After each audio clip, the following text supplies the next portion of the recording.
Since you are watching me, that means we are like-minded. We understand that we can be happy and have peace of mind despite the challenges that are around us.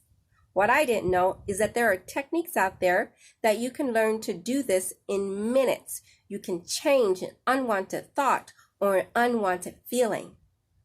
What unwanted thought or feeling would you want to change? And how would you feel if you did? Well, you're about to find out, and I hope that you enjoy Sasha as she deals with this serious topic, but in a fun way. Always at the end is a session for you to do as a practice follow along, because as you manually learn this technique for your brain, it will then start to do it automatically.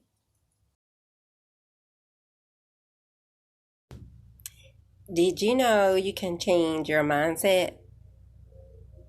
Like change your perception or view of things?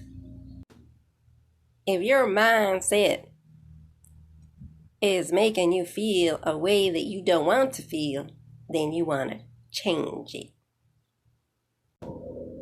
You're probably thinking, well, why I want to change my mindset, my view of things? They're just fine. Well, here's why you might want to change it. If your mindset is making you feel a way that you don't want to feel, then you want to change it. So let's do an example. Let's say when you break something, you get really upset with yourself and just upset in general. Just upset. And you don't even know why. It could be something small breaks and you're just upset.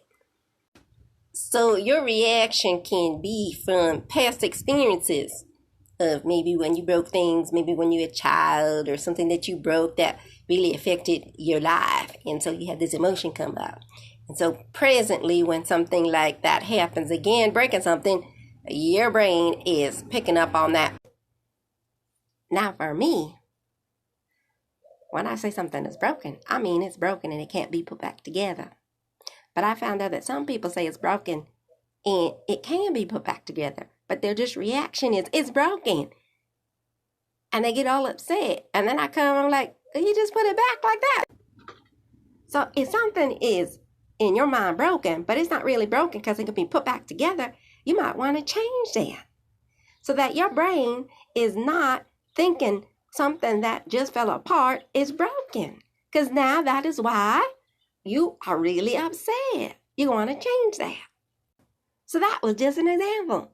You can use it on anything. Any words or actions or things people do, you just look at it and say, why do I look at that and see that in such a horrible way that make me feel this way? Ugh, that was a fly. And sometimes you say, well, it is horrible. Well, yeah, that's fine. Something can be horrible. But do you have to get so wrathful and so upset and ruin your day? Does someone not doing what you say or agreeing with you have to ruin your day? You have to decide if you're comfortable with that. But if you're not, and if you are not, then you want to change that mindset so you can quit getting that emotional reaction. So you change the mindset and you change the emotional reaction when you do that. You know, the way I see it is that every day you're going to find people thinking and saying things that you don't like. So do you really want to get answer every time you hear something? Or you just want to let people say and do what they want and go on and be happy with your life? I want to be happy with my life.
those eyes.